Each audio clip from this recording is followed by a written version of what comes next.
So you can go back and look at them, or you can share them with people that may be interested in watching these presentations. So what I'd like to do is go ahead and hear your moon first. And then if I have any questions I might want to ask you, they could be questions about something you presented. It could be a question, just kind of a follow-up for some more clarification. Or I may ask you a question just in general about something. But this also helps you just get used to answering questions, getting fielded questions from something based on something you presented. So we'll do moon, ask you some questions, then we'll roll over and do asteroid and ask questions, and then we'll wrap it up. Okay. So whenever you all are ready, go ahead. Do you know how to advance slides and everything? You're good to go. Yeah, I think I should be all set. Thank Okay. you. All right. Well, whenever you're ready. Awesome. Are you all set, Whit? I'm all ready if you are. Okay, awesome. Here, I'm just gonna move this over. Hi, my name is Blake Thompson, and I'm here with Whit Tone, and we're going to be giving our moon presentation. Oh, it's not letting me. Oh, there we go. Okay. So we're going to start by talking a little bit about lunar formation, which occurred approximately 4.5 billion years ago. And so the prevalent hypothesis for lunar formation is the giant impact hypothesis, which is basically that a Mars-sized body, about 10% of Earth's mass, collided with Earth. And it was not uncommon for it to occur in the early solar system. There are a lot of frequent collisions of planetary bodies. And so it collided with Earth, as you can see in this visual here. The impactor hits the Earth off-center. And the collision heats and deforms both Earth and the impactor, and then it's really only partially engulfed by Earth, and then it pulls away. And so this is based on a more recent computer simulation. So there are still limits, but this simulation kind of shows that the impactor actually enters into a suborbital flight and hits the Earth again. The impactor and the Earth combine, and then its metallic core is added to Earth's core. So a portion is transferred, and then the moon is formed from this residual debris, which is really mostly from the impactor. And then we see, if we look at the evidence, that the moon actually lacks a metallic core. This is because it largely formed from the silicates that were a byproduct of this, which were mostly from the impactor. We also see that there's this difference in the ratio of iron oxide to magnesium oxide between Earth and the moon, which is due to the fact that the moon largely formed from the impactor. We also see that the moon is dry. There's a lack of volatiles, and that's just because of the very, very intense heating that occurred during collision. And then we also see that there's this identical oxygen isotopic composition between Earth and the moon, which can show us that the impactor and the Earth were in the same region of the solar system, which further supports this hypothesis. Oh. Okay. And then, so I think that one of the big questions then is kind of, how did the moon transform from something that was molten and new to the moon that we know, the kind of this moon that we think of. And so when, after the moon formed, there was so much heating that occurred and so much thermal energy released that there was actually this magma ocean that surrounded the moon to depths of several hundred kilometers. And then over around 100 million years, the magma began to crystallize. And so the first rocks, which were Faroe and anorthosites, crystallized about 4.5 billion years ago.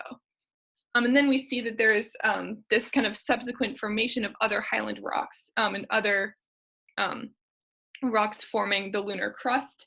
So the lighter material, which is primarily plagioclase feldspar, floats to the surface, forming the lunar crust, and especially the lunar highlands, which are rich in feldspar.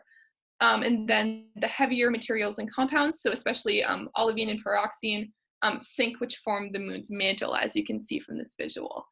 And then the basalts that form the lunar maria are rich in olivine and pyroxene, which indicates that about 3 billion years ago, it erupted onto the surface, indicating that both the highlands and the maria were initially part of this magma ocean. And then we also see that one of the key parts of lunar formation was the late heavy bombardment, also known as the lunar cataclysm. So this was a period of very intense bombardment of the moon and the inner planets by planetesimals that occurred approximately 3.9 billion years ago. So many of these crashed into the surface of the moon, leading to the formation of approximately 1,700 impact craters and basins, which are the largest of the craters. The basins formed around 3.85 million years ago. This kind of very narrow time interval. And so one of the kind of factors that is thought to have influenced the late heavy bombardment or caused it was planetary migration. So after the planets formed in the solar system, the early solar system, there was a lot of debris left over, which came in the form of planetesimals. So these were kind of moved around by gravitational interactions with different planets. And then the movement of the planets actually caused these planetesimals to be scattered into the inner solar system and the moon, causing this bombardment. And so we see that there's really this kind of resurfacing of over 80% of the moon's crust. And then the lunar highlands are most heavily impacted because these were already in existence at this time. However, the moon had not fully solidified. So the impacts caused some magma to seep up through the surface and kind of fill in these flat places, forming a lunar maria, which is why the highlands are older than the maria. And then I will hand it over to Whit.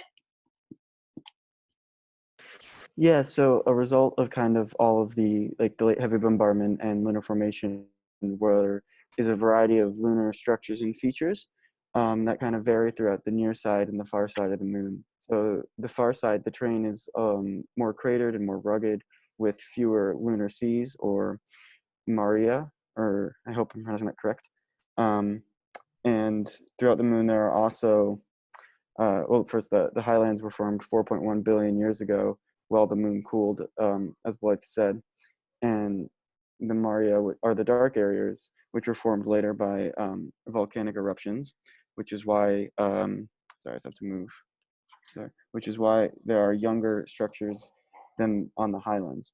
There are also a series of riles. There are three different types. There are straight riles, accurate riles, and Blythe, do you want to fill in on the last one? I don't remember the other thing. Sinuous. Sinuous, thank you. And so straight riles are thought to have formed due to tectonic forces, and sinuous riles have the appearance of meandering river, and arcuate riles are typically curved formations, kind of like the parentheses, kind of like a pair of parentheses or a bow without the arrow. And these were formed along the edges of the mare within some basins. Arcuate riles likely formed as the mare basalt sagged under their own weight toward the center of the basin. And then that caused the edges to kind of pull apart and create that rile shape. And they're also, yeah. We're going to. Yeah, so here's just some examples of it. This is an image of a mare. It was taken by the Lunar Reconnaissance orbiter, and it has an image of the Apollo 12 landing site, but also some simple craters and complex craters, which are two types of craters that are found on the moon. Complex craters are kind of larger and more topographical rims that surround the border of the crater. And they typically have a dome-like structure at the base left over from the initial impact. And simple craters, those are more a little varying in sizes, and they're kind of your simple crater that's just like, it's like a bowl, and they don't really have a flat bottom. It's pretty much just like a bowl. And yeah, Blythe, you want to go to the next slide? So talked a little bit about, we also learned a little bit about the different missions that have visited the moon and photographed the moon. And as in the previous image, it included an image of the Apollo 12 landing site, and Apollo 12 was the second successful moon landing taking place on November 19th, 1969. And it contained several key experiments, including the gathering of almost 34 kilograms of moon rocks, including some from below the surface, which helped increase our knowledge about the composition of the different layers to the moon. And then the astronauts also deployed an experiment designed to record seismic data, which an interesting fact is when the ascent stage of the lunar module was jettisoned and crashed into the moon, it registered on that same experiment for over an hour with an estimated energy output of over 1 ton of TNT.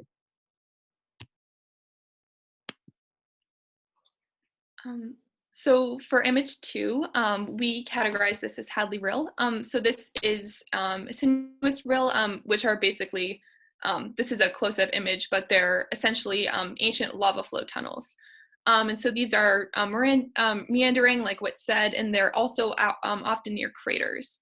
And so this is near Hadley Crater, based on the image, and it's at the edge of a basin, so the Imbrium Basin. Is where this rill is located. And then their scale is up to 3 kilometers in width. So they're quite large, as you can see by the scale of the image. Or they're actually small compared to some of the other ones, but that's, you can tell by the scale of the image. And they're analogous to collapsed lava tubes. And so you can also tell that when there's a rill that's winding like this, that there's evidence of turbulent, low viscosity lava flow. And so you can tell by the structure, this is a close-up image, but you can tell by how it kind of curves that this might be evidenced. And then this image was retrieved by the LRO, or the Lunar Reconnaissance Orbiter. And then we'll go over to some discussion about that particular orbiter.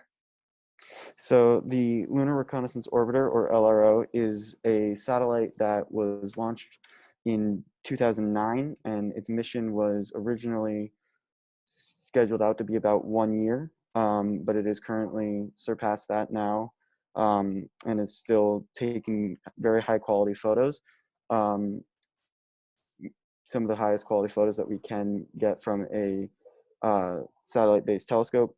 It's one of the smaller satellites, but that does not understate its value by any means, and it has scoped out different landing sites for from the past and also the upcoming future. All right, and finally, this is a more zoomed out image of Hadley Rill. So like I said, this is a sinuous rill, but it's also located at the eastern margin of the Imbrium Basin, which further kind of evidences the fact that it's of its type. So you can see also that there's a simple crater, so Hadley Crater, which is adjacent to the rill, and then, which is often the case, that they're near craters because of the lava flow. And then you also see that evidence of the mountains, so the Apennine Mountains. And then there's also Hadley Delta, which you can see the image points to right there. And then those particular mountains were formed about 3.9 billion years ago. And then they are located at the southeastern margin of Imbrium Basin, and they're over 15,000 feet. So this particular image was taken by the Apollo 15 mapping camera because this was the Hadley Apennine region was where Apollo 15 landed. And so they took this image. And then because this was the site for Apollo 15, I'm going to hand it over to Whit to talk a little bit about that mission. So Apollo 15 was the 4th attempted and 3rd successful moon landing that happened on July 30th, 1971. And during that mission, the 2 lunar astronauts set up a specific science experiment to collect a sample of the moon's composition 10 feet below the ground, which was some of the deepest that they have been able to drill. And it provided the world with extremely valuable geological data. The crew also obtained more photographs on the moon that is kind of showed us a little bit more about the surface of the moon's composition from a extremely close-up perspective. And they also drove the first ever wheeled vehicle on the moon. And after a 3-day stay on the moon, Apollo 15 returned to Earth with a successful recovery on board the USS Okinawa on August 7th. All right, thank you for watching, and that concludes our presentation. All right, great, thank you. So I like how you include a little bit about Apollo missions. And if you could head back to one of the slides at the beginning where you're kind of giving just an overview of the moon. And while we're doing that, I got a question for you. So you talked about the Apollo missions. Yeah, that one. So we sent these astronauts to the moon. They collected samples, as you said. But so what? Like, what did we take away from those missions?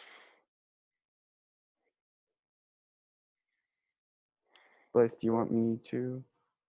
Yeah, either way is fine. I have it back now, so if you want to talk about that, you can go for it. Yeah, so it was kind of, not only was it part of the space race to beat the Soviet Union, but it was a very unique opportunity to learn about our closest celestial neighbor at a level that would hopefully increase our understanding of not only how our solar system formed, but how kind of planets and things form in general, just by having a different data set. And that, yes, by having a different data set with different geological compositions that matched those on Earth, but in different variations and in different levels. Okay, yeah. So like you said, I mean, Apollo, those missions were driven first and foremost by geopolitics, right? The space race. But they also recognized that they were going to be up there, and this is a chance to bring back some rocks, and to learn something about the moon. And honestly, until LRO, what we knew about the moon all came from those samples that we brought back. So what we learned from analyzing those samples, we learned so much about the moon, and also, of course, had a lot more questions about the moon based off of those. But yeah, that's it. I mean, that was very well succinctly put. We just learned a lot more about the moon, and in extension about the solar system, like the whole idea of the lunar cataclysm, and the whole idea of that possibly being started by the migrating planets, which has, of course, implications for what the solar system was doing in general. In your reading, I don't remember. In your reading about the planetary migration, did it talk about how not only did outer planets move, but like Jupiter and Saturn, or Uranus and Neptune actually switched places? Yeah, Okay, it yeah. mentioned that. And then it got to the point where I believe it was Neptune, its distance increased so much that caused the planetesimals to be scattered into the inner solar system. Yeah, it was crazy. Now that's one idea from a series of computer models that were run. That was one result. But it kind of seems to be the most curious, or at least the most fascinating result, that planets actually were in completely different orbits than they are today. Okay. I was thinking there was so as you were talking about how they took core samples, up to, like, what was it, 3 meters, about 10 feet down. So a lot, or most of those core samples have been in storage ever since they got back, and have never been opened until last year. So what happened was, they knew back in 1969 and the early 70s, they knew that technology would advance in the future to where they would be able to do better analyses of these samples. So they took those cores and they put them away. They actually kept them in a vault here in Houston at Johnson Space Center. It's where they keep all the samples, actually.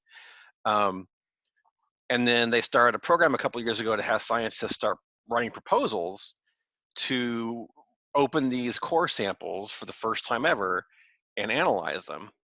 And so they've been doing that for about a year now. And one of the there was a scientist, Juliana Gross, who's a professor at Rutgers. She was brought in for like a year and a half to kind of lead that effort. She was actually a postdoc here at LPI about 10 years ago.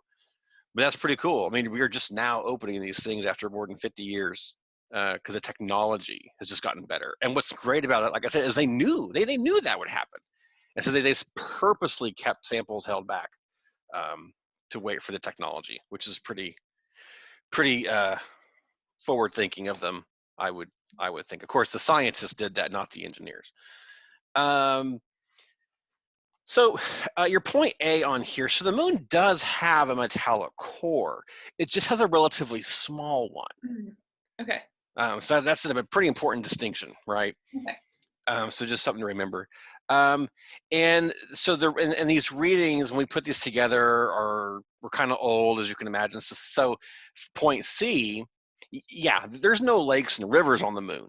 But we do know from sample analysis that there is actually quite a bit of water in those samples.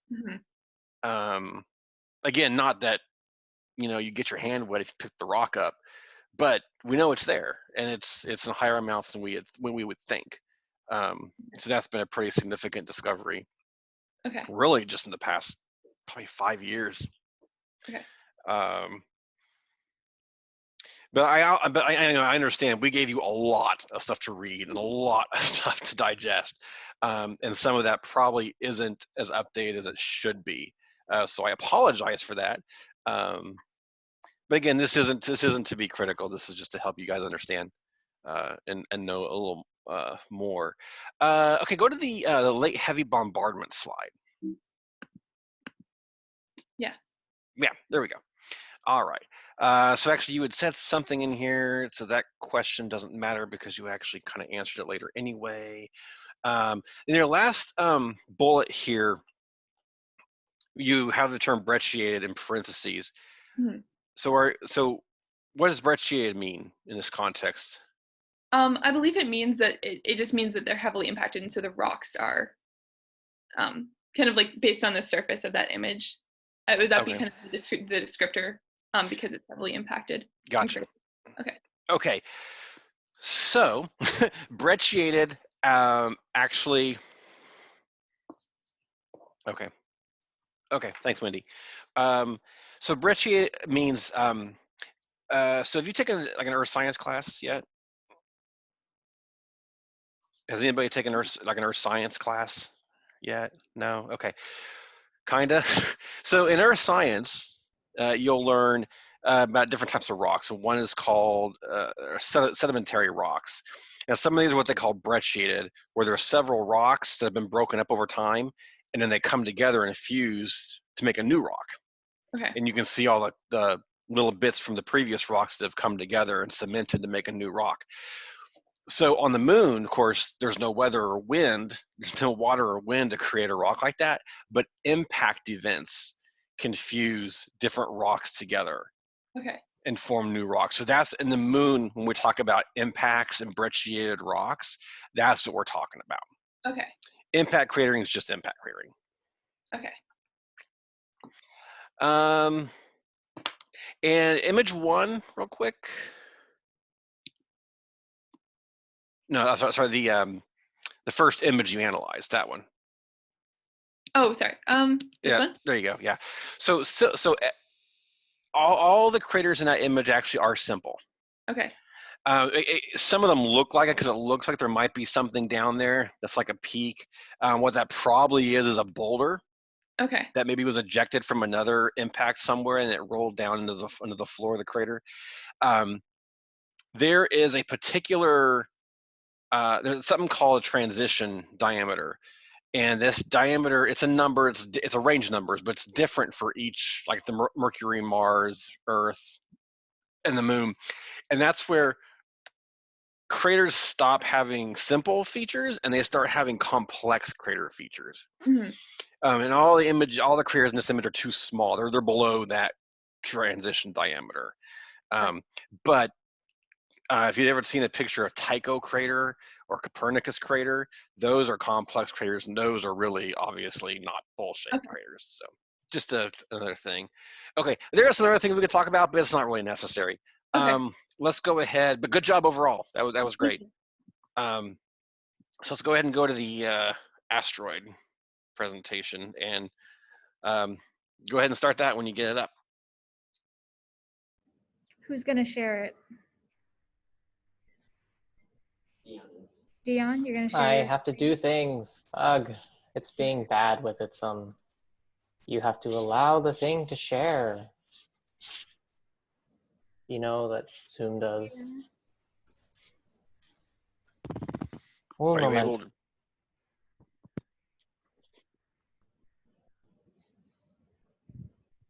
are you able to bring it up? I think he left.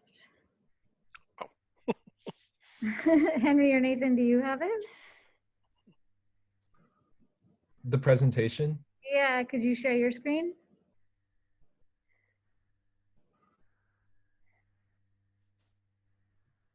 Nathan, should I try that or do you want to try? You can try it right now. If it doesn't work for you, I can also try it. It should be all, there we go. Okay, Oh, good. so asteroids.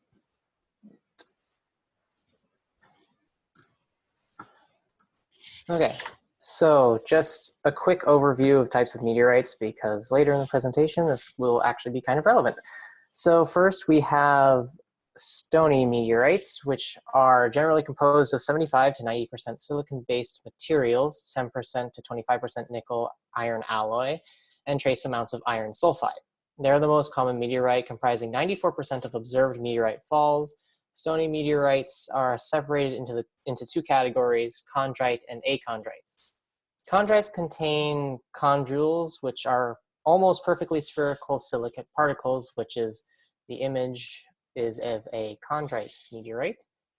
And achondrites do not contain chondrules and have a different formation history than chondrites do. Why is my video not on? There we go. Okay, and then next we have stony iron meteorites, consisting of equal parts silicates and nickel iron alloy. These are broken into pallasites and mesositerites. Pallasites contain olivine as the primary silicate, and mesositerites are brecciated stony iron meteorites. Their silicate surface is composed mostly of igneous rock fragments. Fewer than 150 mesositerites have been identified. Next, we have iron meteorites, which are entirely composed of nickel iron alloy and account for less than 5% of observed falls. The distinctive Windman-Stanton pattern seen on some etched meteorite surfaces is their distinctive feature. So for a little bit more background information, so the early solar system early consisted of like a disk-like mass of dust orbiting the sun about 4.56 billion years ago. Over time, the most likely theory is that it formed into primordial bodies, early asteroids, and which eventually became planets. The early solar system belt was very different from what it is now. It contained far more bodies and thus had a much greater mass. The orbit of these planetesimals also had relatively low orbital eccentricities and inclinations compared to the asteroid belts now. And so one of the articles we read by Patrick Michel's Formation and Physical Properties of Asteroids, he discussed one of the predominant theories for the drastic change in the asteroid belt's composition and formation. He wrote about the Grand Tack model, which more or less like involved the inward migration of Jupiter and Saturn and their penetration deep into the inner solar system. Their migration highly distributed the asteroid belt, which led to really what it is today. And like how the asteroid belt today only consists of a mass of about 3% that of the moon, while it consists of far less than it did back then.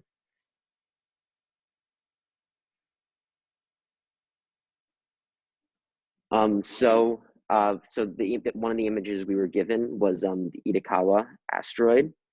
Irikawa is an S-type asteroid, rubble pile, and a near-Earth asteroid, and has been named potentially hazardous. It has a diameter of less than a kilometer, with an average diameter of about 312 meters. And it also has an average density of about 1.9 grams per cubic centimeter. Irikawa was discovered in 1998 by the Linear program and was named after the Japanese rocket engineer Hideo Irikawa. Scientific analysis shows that Irikawa was likely made from interior fragments of a larger asteroid that broke apart, and it has an albedo of about 0.23. And so we analyzed, and we looked at the surface, and we came to the conclusion that, as you can see with the red outline, that this part we think is the regolith or smooth surface, mostly because it you can tell it kind of looks like a smooth surface with very fine grains of dust. And then, so the next piece that we think we identified accurately was the boulders, shown by the yellow. And so this is pretty obvious. You can tell there's huge chunks of rock that are kind of extruding from the surface of the asteroid. And so those are most likely boulders. And so the next part is the coarse surface, which is kind of easy to identify. You can tell it's very coarse surface, and we think it's likely that this occurred by the Brazil nut effect. So like over time, the asteroid experienced a lot of movement, and so the larger pieces inside the asteroid migrated towards the surface, giving it that coarse and very uneven surface texture. And so the only mission that went to Irikawa was the Hayabusa, the first one. There's actually a second one that actually landed a couple days ago. However, this one did not go to Irikawa. It went to another near-Earth asteroid. It launched in May of 2003, and it landed in 2005 on Irikawa, and it returned in 2010 with tiny grain samples, which really allowed us to change our knowledge of asteroids. And any sample really helps, and so this was just another example of that.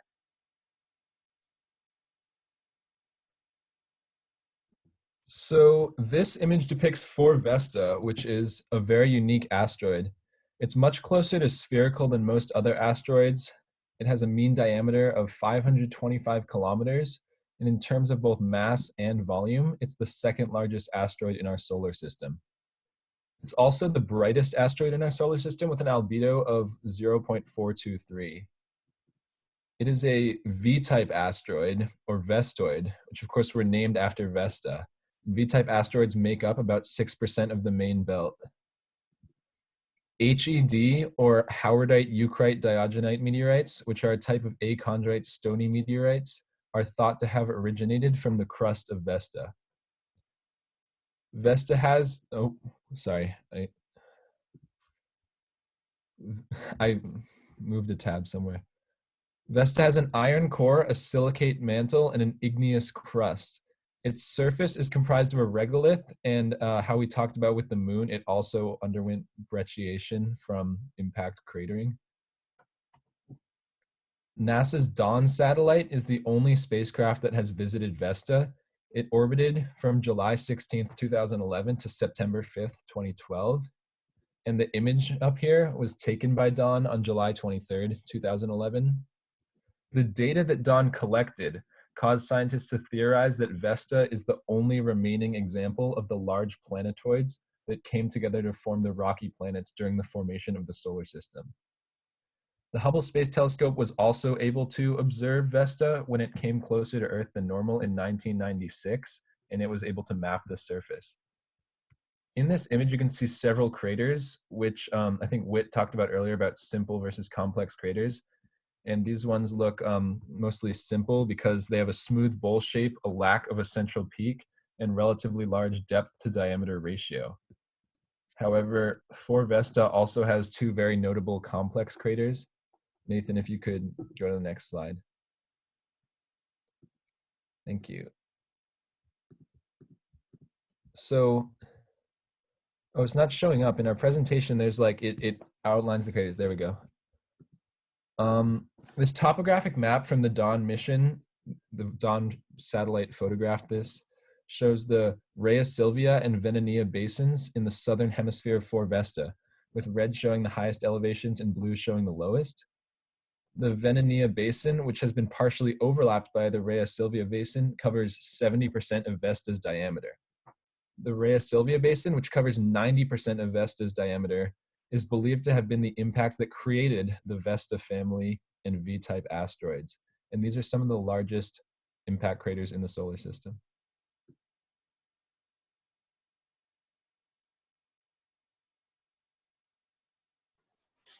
All right, so the last image that we had was of 433 Eros.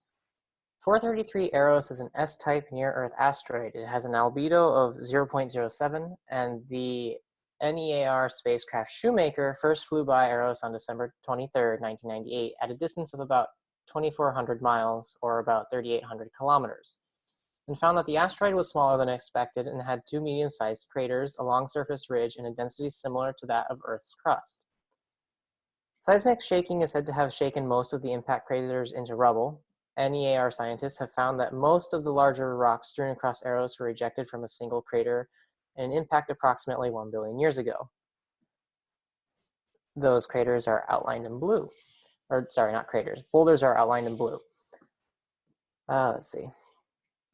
Yeah.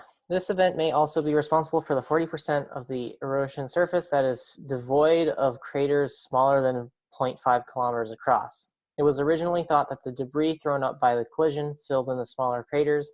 An analysis of crater densities over the surface indicates that the areas with lower crater density are within 9 kilometers of the impact point.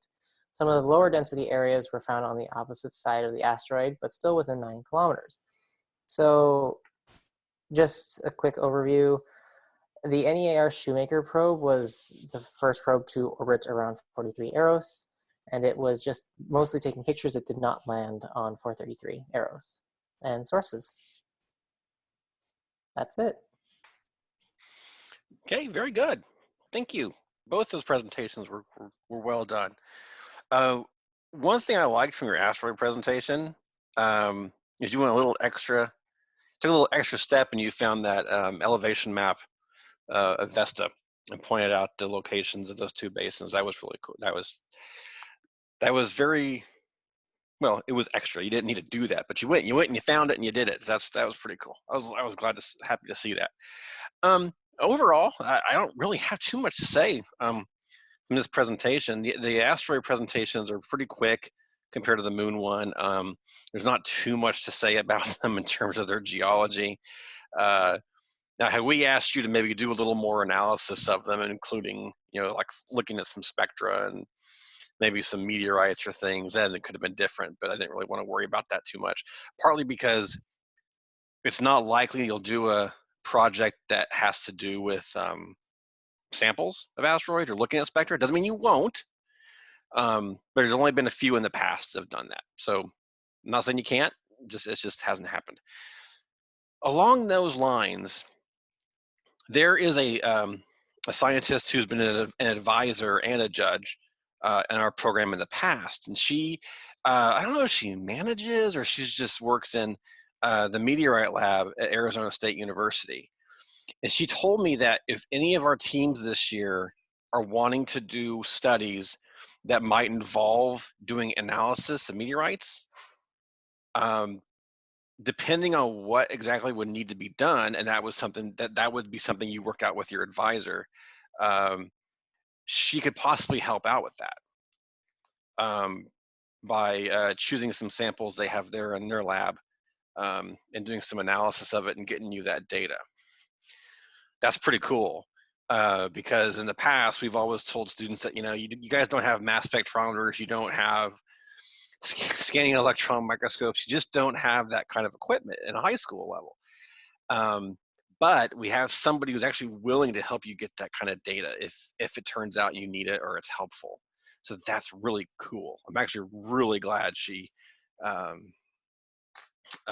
just totally volunteered out of nowhere to do that. So that's really nice. So that's next steps. Talk to your advisor, see where you guys want to go. Are you thinking moon or asteroid at this point? Have you narrowed down that much? We have to talk about that. We're meeting with Caitlin next Wednesday at this time, and we'll brainstorm ideas with her. She is across the board, the whole solar system, so she's willing to dive into anything. Great. So we'll just brainstorm a little bit and see. In the beginning of the year, this group was leaning towards asteroids, but now that they've studied the moon, who knows? We'll see. Yeah. And that's another thing we want to do with these 101 activities is to help you narrow down what you might want to do, at least moon or asteroid. But if you could even narrow down farther than that, that's even great. But okay, very good. Do you all have any questions for me at this point? Thank you so much, Andy. Well, Thank you. all. Thank you. Great job. Those were both Thank very you. good presentations, and you all presented them well. One thing I would say, and I totally understand why you did this, but in the future, and in the future when you have your own PowerPoint, your own research you're presenting, you'll be able to do this. Don't read from things. Now maybe I'm wrong. Maybe you memorized everything you said, but it did kind of seem like you were reading from something, which is fine. You're presenting a lot of information, but that's normally not something you want to do. But like I said, when you're presenting your own research, you're going to know what you did so well. You're not going to need to read from anything. You'll be able to just have a conversation about it. So, so good job. If you have any questions at all, just let me know. Okay, will do. Thanks, Andy. Great. Thanks. Take care, y'all. All right, you guys. See you next week.